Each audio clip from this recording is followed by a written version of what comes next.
탈당은 자유다. 혹자는 이 대표의 이 발언 나가려면 나가든가 라고 해석하고 있습니다. 이에 대한 항명성 시위로 보입니다. 컷오프 대상에 오른 임종석 전 의원, 홍영표 의원, 송갑석 의원, 윤영찬 의원이 왕십리에서 유세를 나섰습니다.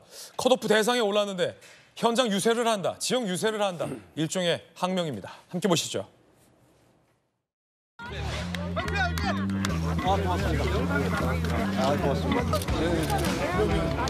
조금 앞쪽 가서 여기 왕십리역 광장에 저녁 인사를 나왔고요. 아마 이 자리에 오신 분들의 한결같은 마음은 다 똑같을 겁니다.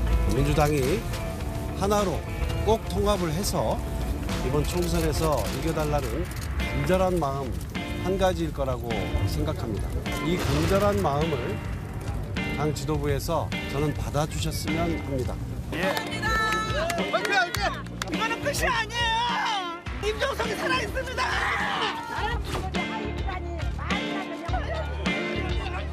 정말 비통한 심정입니다.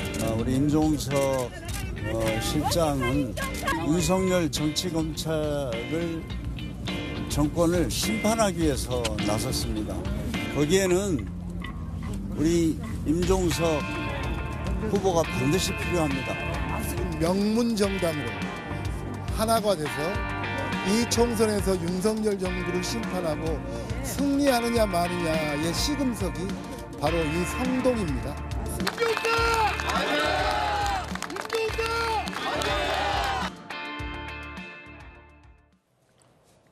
당 지도부가 제고해 주길 바란다. 표현은 고상하지만 방식은 상당히 거칩니다. 김광삼 변호사님, 네. 민주당 공심위원 출신이시잖아요. 네. 컷오프 된 자들이 혹은 내일 모레 컷오프 될 걸로 예정된 사람들이 친문계가 현장 유세를 나선다. 표현은 지도부가 제고해 주길 바란다라는 고상한 표현이지만 방식은 상당히 거친데요. 급기야 어떤 분은 이렇게 해석하던데 이번 총선 우리 없이 되겠냐. 할 테면 해봐라. 어떻게 보셨습니까? 일종의 이제 압박이죠. 아마 저렇게 시위를 한다고 해서 당 지도부가 달라질 거라 이렇게 생각하지 않을 거예요. 본인들도 기대는 안 한다. 그렇죠. 또 이재명 대표 스타일 있잖아요. 예. 본인이 뭐 이미 생각하는 바대로 이제 밀고 나가는 그런 방향으로 가기 때문에 저런 식으로 해갖고 뭐가 달라질 거라고 생각하겠습니까? 저거 자체는 일종의 명분 쌓기 이렇게 봐요. 그러니까 향후에 있어서 아마 정해지지는 않았을 거예요. 그러면 어떻게 행동을 해야지 이재명 대표에게 치명적인 타격을 입힐 수 있을 것이냐. 또 경우에 따라서는 또 살아남을 것이냐. 이번 총선에서. 여러 가지 굉장히 마음이 복잡할 거예요. 그런데 선택지가 그렇게 간단하지 않아요. 본인들 어떤 행동을 할 것인가에 대해서. 그래도 일단은 뭐 몇 명이 모여서 저렇게 시위를 하면서 이재명 대표에 대해서 이제 압박을 가하는 겁니다. 그런데 본인들도 알고 있을 거예요. 뭐 더 이상 이런 의도가 통하지 않을 것이다. 뭐 임종석 전 실장이 이재명 대표에게 한 15번 이상 뭐 소통하자고 뭐 시그널을 보냈다는 거 아닙니까? 그런데도 뭐 한 번도 통화를 하지 않은 걸 보면 이미 임종석 너는 끝이 났다 이렇게 생각하고 있는 거예요. 예. 그래서 이제 더 이상 뭐 방법이 없고 이제 이들이 그러니까 어떻게 보면 이제까지 민주당의 줄이었단 말이야. 그런데 변방에 있던 이재명 대표가 와서 완장을 차고 다 쳐내기를 하고 있는 중이거든요. 그러면 이대로 당하면서 그냥 끝날 것인가? 아니면 뭔가 자신들끼리 봉기를 해서 뭔가 치명상을 입을 것인가 한데 본인들이 어떠한 공천을 못 받고 총선에 출마한다고 한다면 본인들이 총선에서 당선되지 못할지언정 민주당에는 치명타 입힐 수가 있거든요. 아, 그렇군요. 그렇죠. 그러니까 우리가 무소속으로라도 출마 한번 해볼까? 뭐 이런 그렇죠. 시위다. 이쪽에 친문들이 결합을 해서 친문연대해서 나가면 사실은 민주당 표를 다 잠식하거든요. 특히 민주당 내에 친문과 관련된 지지, 유권자들이 굉장히 많거든요. 그런 사람의 표심이 갈라져 버리면 사실은 텃밭이다 하더라도 민주당이 뭐 적게 잡아 절반은 친문이죠. 그렇죠. 그러면 텃밭이다 할지라도 민주당이 승리를 장담할 수가 없어요. 그러니까 저는 굉장히 유태로운 건데 과연 그렇게까지 가서 그런 행동을 할 것인지 또 행동을 그렇게 해서 만약에 총선에서 압도적으로 패배를 해버리면 또 어떻게 보면 부메랑이 올 수 있거든요. 네. 이제 그런 부분까지 굉장히 생각하고 있을 겁니다. 예, 이 중성동 지역의 지역 국회의원 출신이 오늘 스튜디오에 앉아 계십니다. 진수희 의원님, 이 지역 국회의원이셨잖아요. 정치는 생물이다.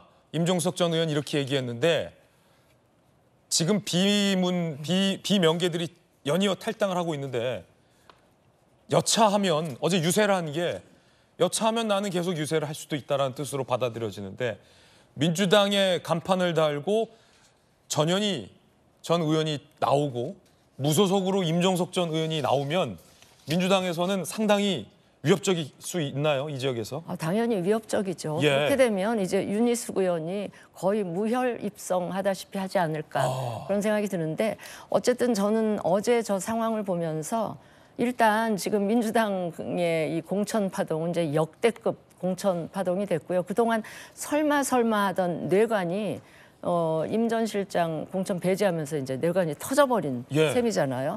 근데 어제 임종석 실장을 보면은 오전에는 온건 전략으로 이제 재고 요청을 했고, 그다음에 오후에는 이제 약간 무력 시위, 우리 김 변호사님 말씀하셨던 것처럼 이렇게 강원 전략은 취하면서 결론은 바뀌지 않을 거라는 거 각오는 하고 있는 것 같아요. 그러면서 이제 앞으로 어떻게 대응할 것인가를 고민하고 논의하는 시간을 지금 조금 이제 벌고 있는 게 아닌가 예. 그런 싶은 생각은 드는데 저는 이 상황을 보면서 사실 임종석 전 실장에게도 좀 뭐라 그럴까 임종석 전 실장이 이런 상황을 자초한 측면도 있다는 생각을 한편에서는 했어요. 뭐냐면 임종석 전 실장이 왜 비서실장 그만두고 나오면서 정계 은퇴를 이야기하지 않았습니까? 자기는 이제 앞으로는 남북관계 통일을 위해서 뭔가 의미 있는 일을 하겠다라고 정계 은퇴를 했다가 이번 총선 앞두고 슬그머니 지금 자기 예전 지역구라는 그런 글쎄요 명분이 될지 모르겠는데 그런 걸 가지고 저 지역에 출마를 했단 말이죠. 근데 저 지역이 어떤 지역입니까? 민주당에 굉장히 좋은 지역구예요. 만약에 임 전 실장이 아까 그 앵커 얘기하셨던 것처럼 예. 거기 홍영표 의원이 얘기했나요? 그 임 전 실장이 이렇게 출마를 하는 거는 윤석열 정부 심판을 위해서 출마를 했다, 꼭 필요하다 이렇게 얘기를 하지만 그러려면 윤 정권 심판이 목적이었다면 다른 험지로 나가는 게 마땅했죠. 지금 말은 윤 정권 심판하겠다라고 하지만 행동은 이재명 대표 지도부를 심판하러 하는 것 같다. 이렇게 보이기도 해요. 만약에 이제 출마까지 무소속으로 한다면 예. 뭐 그런 모양새가 되는데 그러니까 아예 그 은퇴 접고 출마를 결심하면서는 좀 험지로 자기가 선택을 했다면 예. 이재명 대표나 지도부로서도 이 끝끝내 거절하기는 좀 힘들지 않았을까 싶은데 저는 자초한 측면도 있다라는 점을 지적을 하고 싶고요. 어제 이재명 대표가 그렇다고 명색이 당 대표인데 다독거리는 멘트를 형식적으로나마 했어야 되고 탈당 이야기는 이제 주변 실무자들이 할 수는 있죠. 근데 저 얘기는 아까 앵커께서는 탈당은 자유고 나가려면 나가든가까지만 언급을 하셨는데 제가 보기에는 예. 속뜻은 나가려면 좀 빨리 나가달라라는 속뜻이 숨겨져 있었던 것 같아요. 빨리 왜냐하면 나가라. 이재명 대표 입장에서는 빨리 공천 마무리하고 남은 한 달여 동안 윤 정권 심판 프레임을 다시 불지피면서 충분히 해볼만 하다라는 판단을 하고 있기 때문에 이 대표 예. 심정은 나가려면 좀 빨리 빨리 나가줬으면 나가라. 좋겠다라는 속뜻이 저는 감춰져 있다고 예. 봤습니다. 전현희 전 의원의 임종석 전 의원은 무소속으로 출마할 수도 있다. 본인의 거취 발표는 일단 미뤘습니다. 임종석 전 의원은. 근데요, 한 가지 예.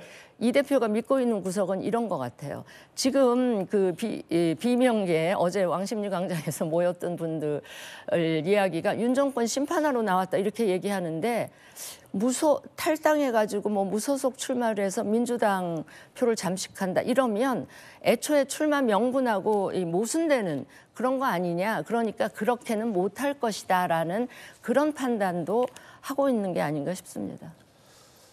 무력 시위를 하고 있는 것 같다. 임종석 전 실장의 이 재고 요청, 이재명 대표는 칼같이 잘랐습니다. 탈당은 자유라는 겁니다.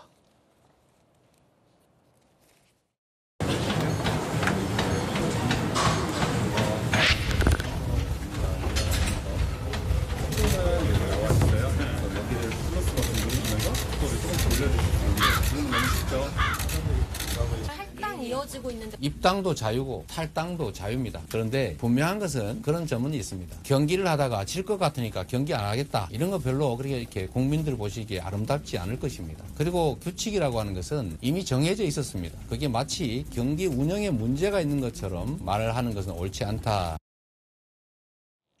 탈당은 자유다. 이 대표는 칼같이 잘랐습니다. 이를 두고, 이 장면을 두고 조금 전 진수희 전 의원은 다독이는 척도 하지 않았다라며 비판했습니다. 그런데 이 내용 전에 한 가지 흥미로운 장면은 저 장면이었습니다. 마치 카운트다운 하듯, 무언가 터지기 전 카운트다운을 하듯 이 대표가 서 있었던 헬스장 러닝머신의 스크린에 임종석 전 의원의 기자회견이 짠 하고 나온 겁니다. 그 장면 다시 보시죠. 3, 2, 1, 발사. 자, 임종석 기자회견, 트레이너의 손가락이 바빠집니다. 이재명 대표는 애써 못 본 척하는 반응. 오늘 많은 조간신문에서는 이 장면을 봤습니다. 이 대표는 이렇게 임종석 전 의원의 기자회견을 보고 나서 탈당은 자유다라고 말한 겁니다. 일단 성춘 부의장님, 예. 운명의 장난같이 예. 일단 저 카운트다운이 되면서 저렇게 TV가 나오는 러닝머신도 처음 봤고 짠 하고 어떻게 또 임종석 의원의 기자회견이 나옵니까? 의도된 건 아니죠, 헬스장이? 저는 처음에 저 사진 보고 당연히 합성인 줄 알았습니다. 합성인 줄 알았다. 예, 저렇게 절묘하게 나온 거 보고 저 관계자들이 얼마나 당황했을까라는 생각이 들었고 예. 일단 저 헬스장에서 나온 다음에 이재명 대표의 그 발언 탈당은 자유다. 그리고 임종석 전 실장의 어제 왕심리 그리고 기자회견에서의 발언 저는 이런 것들이 지금 이 어떻게 보면 정치적 교통사고가 난 거거든요. 이게 진짜 교통사고면 법원에서 판단하면 되는데 이 정치에서의 교통사고는 국민들이 판단하게 되어 있습니다. 그래서 국민들은 사실보다는 어떻게 인식하시냐가 중요하기 때문에 사실 뭐 사실만 따져다 보면은 저는 아까 진수희 전 장관님도 말씀하셨지만 임종석 전 실장의 귀책 사유도 상당히 크다고 생각합니다. 하지만 지금 이 사고가 난 이후에 풀어가는 과정에서는 임 전 실장이 뭔가 국민들이 판단하기에 뭔가 과실이 더 적구나 이런 인식을 심어줄 수 있는 행동들을 하고 있거든요. 왜냐면 어제의 발언이 전 이렇게 지금 탈당을 하시는 분들 아니면 갈등을 겪는 분들이 매우 험한 말들을 쏟아내고 있지 않습니까? 그런데 임 전 실장은 어제 발언에서도 계속해서 이게 이기는 방향 맞습니까? 뭔가 이재명 대표에 대한 뭔가 뭐 원망이나 이런 걸 쏟아낸다기보단 이게 정말 총선 승리를 위한 방향이 맞느냐 이런 식으로 얘기를 했고 반면 이재명 대표께서는 뭔가 탈당은 자유다. 나가도 된다. 이런 식으로 말씀하셨기 때문에 국민들이 이 사고에 대해서 임종석 전 실장의 귀책 사유가 더 적도록 판단하지 않을까라는 생각이 들었고요. 그렇게 된다면 저는 그래서 사실 어제 처음 그 정치는 생물이다는 발언을 듣고 이건 탈당을 암시하는 거구나라는 무소속 출마를 암시하는 거구나라는 생각을 했는데 이 멘트를 그 기자회견을 다시 한번 보니까 오히려 이게 명분을 쌓아서 내가 이렇게 나갈 수도 있고 탈당을 할 수도 있는 상황이지만 당에 남겠다. 당을 위해서 뭔가 희생하겠다. 전 그런 이미지로 익혀서 오히려 이 명분 쌓기 싸움에서 임종석 전 실장이 아마 불출마까지 나중에는 이어지지 않을까 그런 쪽으로 좀 해석을 하고 있습니다. 정치적 교통사고다라고 표현하셨는데 교통사고에도 여러 종류가 있죠. 의도치 않게 난 접촉사고가 있고 보험 사기도 있고 의도된 교통사고도 있고 이번 교통사고는 어느 쪽으로 봐야 될지 궁금한데 그 질문은 차마 드리지 않겠고요. 김유정 의원님, 네. 당대표가 공천 잡음이 있었을 때는 보통 여야 모두 다 좀 다독이고 함께 가자라는 메시지를 형식적으로나마 냈는데 탈당은 자유다. 많은 정치부 기자들은 나가려면 나가라고 듣고 있는데 김유정 의원은 어떻게 들으셨습니까?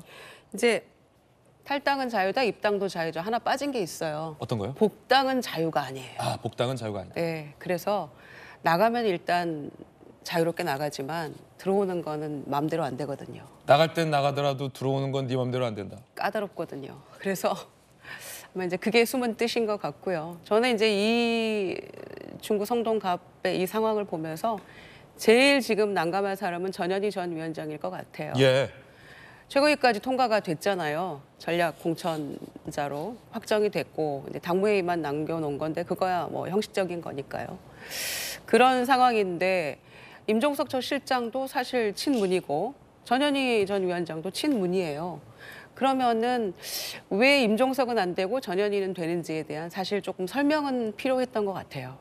아니면은 임종석 실장이 얘기했던 대로 사전에 좀 뭔가 좀 조율하는 과정이 조금 필요했으면 좋았을 텐데 그런 게 좀 아쉬움이 있고요. 꼭 이렇게 거칠게 하는 게 과연 이 총선 국면에서 민주당에게 도움이 되는 일이었던가 아쉽게 생각하고요. 안규백 위원장이 이제 발표를 했을 때 왜 임종석은 안 되느냐에 대해서 딱히 아주 명확한 답을 못 했거든요. 이제 그런 것들이 굉장히 석연치 않게 이제 볼 수 있는 거죠. 왜 안 됐을까? 그리고 저쪽 지역에 그렇게 열심히 뛰고 있었다면 경선이라도 할 수 있던 거 아닌가라고 국민들이 생각할 수 있거든요. 그래서 그런 좀 조율 과정이나 이런 것들이 매끄럽지 못한 부분에 대해서는 굉장히 좀 아쉽게 생각을 해요. 그러나 임종석 실장의 이제 어제 기자회견 굉장히 주목을 받았는데 좀 생각보다는 강도가 약했어요. 좀 우회적인 표현이라고 할까요? 그래서 제가 생각하기에는 윤영찬 의원의 탈당도 만류한 사람이 본인이 탈당을 해서 무소속으로 출마한다? 전 그건 아닌 것 같아요. 무소속 출마할 가능성은 저는 매우 희박하다고 보고요. 자, 그러면 어떻게 할 것인가? 지난번에 송파갑의 전략공천을 얘기했을 때 받았으면 전 좋았을 거라고 생각해요. 근데 이것도 이미 물 건너 가버린 것이고 지금은 현재로서는 후위를 도모하자면 본인 생각하기에 굉장히 억울하더라도 이 상황을 잘 견뎌야 된다고 저는 생각합니다. 그래서 어제 전략공천 지역으로 다른 사람이 후보가 됐는데 그 지역에서 선거운동하는 그 모습은 저는 제 경험으로 처음이에요. 네. 그래서 아마 굉장히 이제 본인의 어떤 억울함이나 간절함을 어필하고 싶었던 모습은 있지만 전현희 후보를 도와서 이 지역에서 반드시 당선시켜 주는 것. 저는 그게 임종석 실장의 역할이라고 생각해요. 그래야만 만약에 이도저도 다 놓쳐가지고 국민의힘에게 어부지리로 줘버린다? 그러면은 진짜 설 공간이 없을 거라고 생각하거든요. 그래서 잘 판단하시겠지만 제 느낌으로는 무소속 출마는 아닐 것 같습니다. 예. 전현희는 되고 임종석은 왜 안 되냐? 김유정 전 의원이 이런 물음을 조금 전에 제기했습니다. 민주당에 있는 의원들은 어떻게 답했을까요? 전현희는 되고 임종석은 안 되는 이유 들어보시죠. 두 가지 정도로 이유를 보는데요. 하나는 이재명 당의 완성이라고 저는 생각을 합니다. 두 번째는 임종석 전 실장이 가지고 있는 상징성이죠. 그 상징성으로 인해서 앞으로 친문이라든지 비명이라든지 이런 분들이 다시 모이게 된다면 굉장히 위험한 존재가 될 수가 있다. 8월 달에 있을 당대표 경선이라든지 2027년의 대선이라든지 이런 측면에서 봤을 때 라이벌 자체의 싹을 아예 잘라버리겠다라는 생각이 아닌가 생각이 들어요. 이재명 대표께서 과거에 민주당은 이재명의 민주당이 되어야 한다. 그 목표를 향해서 가고 있는 것 아닌가. 나가라. 그런 분위기 아닙니까? 당 지도부에서 나가는 걸 저는 오히려 뒤에서 즐기고 있을 거라고 생각합니다. 윤영찬 의원도 홍영표 의원도 경쟁자의 싹을 잘라버리는 것. 본인을 지지하지 않는 사람들이 당을 나가는 걸 뒤에서 즐기고 있을 것이다. 라고 그 이유를 밝혔습니다. 그래서 전현희는 되고 임종석은 안 된다는 겁니다. 그럼 이 모습 한동훈 비대위원장은 어떻게 설명했을까요? 조금 전 한동훈 비대위원장도 이 친문들과 비슷한 발언을 했습니다. 들어보시죠. 이재명 대표는 입장도 탈당도 자유다. 이재명 대표의 공천 컷오프를 보면 자기의 당권 잠재적 경쟁자를 숙청하듯이 쳐내는 것으로 보이는데요. 그리고 그걸 감추려고 하지도 않고요. 이재명 대표는 자기 당권을 이용해서 잠재적 경쟁자인 임종석을 무리하게 찍어내고 있고요. 저는 제 당권을 이용해서 개항의 원희룡을 최선을 다해서 돕고 있습니다. 누가 국민을 위해서 절실하게 이기고 싶어 하는지 국민들께서 보시고 알아보실 것 같습니다. 세 부류의 사람들의 이야기를 지금 듣고 계십니다. 이재명 대표 측, 임종석, 윤영찬 의원 등 친문 측, 그리고 민주당의 경쟁자인 국민의힘의 대표격 한동훈 비대위원장. 이 세 명 중에 두 명이 지금 같은 얘기를 하고 있는 겁니다. 잠재적 경쟁자를 찍어내기 위해서 당권을 활용하고 있다라는 건데 지도부도 이를 부인하고 있는 것 같지 않습니다. 한 보도에 따르면 김광선 변호사님, 친문들이 차기 당권을 차지해야 한다라는 얘기를 듣고 이 대표 측이 분노했다라는 보도가 나왔어요. 친명계 의원 A, 임 전 실장 등 친문계가 윤영찬 의원 탈당을 만류하며 차기 당권을 우리가 차지해야 한다는 취지로 말했다는 사실을 전해 듣고 이 대표가 크게 분노했다. 그때 이미 물갈이 결심이 선 듯하다. 이렇게 되면 방금 말했던 3명 당사자 포함 모두가 다 부인하고 있지 않은 건데 당권을 이용해서 경쟁자를 찍어내고 있다. 한 비대위원장이 이렇게 표현했어요. 어떻게 들으셨습니까? 아니, 저 말은 뭐 당연한 얘기고요. 지금 다음에 당대권과 그다음에 대권 있잖아요. 이재명 대표는요. 다음 당권과 그다음에 다음 대권에서 본인 또는 본인의 어떤 후계자라고 할 수 있는 사람이 차지하지 않으면 이 사법 리스크 때문에 구치소에 갈 수밖에 없다는 생각을 할 거예요. 그 아까 우리 한동훈 비대위원장 아까 얘기했잖아요. 저도 자주 쓰는 표현인데 이건 일종의 숙청이죠. 숙청. 그 홍영표 의원이 그런 얘기했잖아요. 피칠갑이 얘기했잖아요. 칼을 마구 휘두르는 거예요. 뭐 한동훈 비대위원장한테 뭐 칼잡이라고 하는데 이 공천에 있어서는 이 검사장 총장보다도 더하게 이게 막 휘두르는 거예요. 홍영표 의원이 그랬잖아요. 피칠갑이라고. 피칠갑은 뭐예요? 마구잡이로 이렇게 휘둘르다 보니까 피가 온통 몸에 다 묻은 거예요. 낭자하게 묻어 있는 거예요. 근데 그것까지도 이재명 대표는 마다하지 않는다.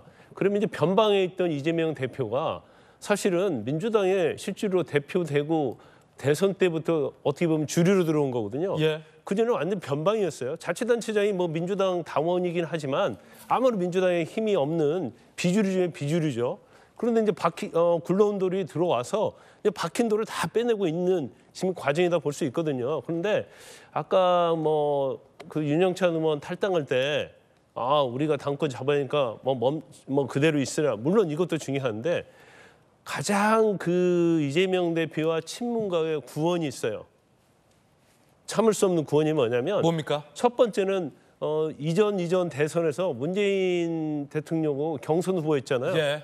그 당시에 막 해경궁 혹시랄지 그다음에 저 친문 세력들 운동권으로부터 굉장히 공격 많이 받았거든요. 이제 그게 그런 구원이 또 하나 있고 이제 구원 몇 가지만 얘기하면 그다음에 제일 중요한 것은 그때 북한의 김정은과 회담하러 북한 갈 때 지금 이재명 대표는 빠졌거든요.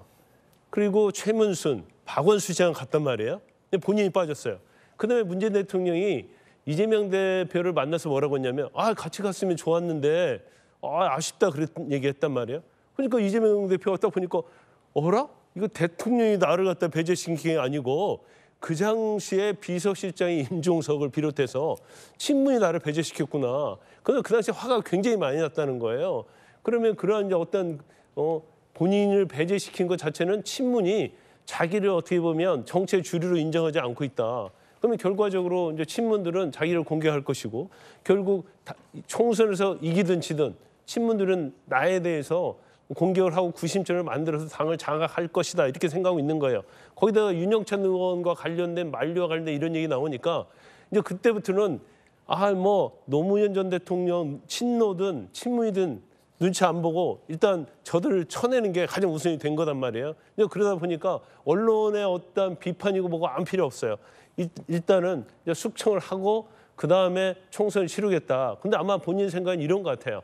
이렇게 해서 지지도가 낮아지고 굉장히 비판을 많이 받지만 이러한 칼부림과 칼질이 끝나고 나서 다시 윤 대통령한테 공격하고 그다음에 김건희 여사 특검과 관련된 부분을 가지고 가면 총선을 승리할 수 있다. 그런 착각에 빠져 있지 않는가 저는 그렇게 생각합니다. 김광선 변호사님의 어떤 개인적인 분석 전해드리고 있습니다.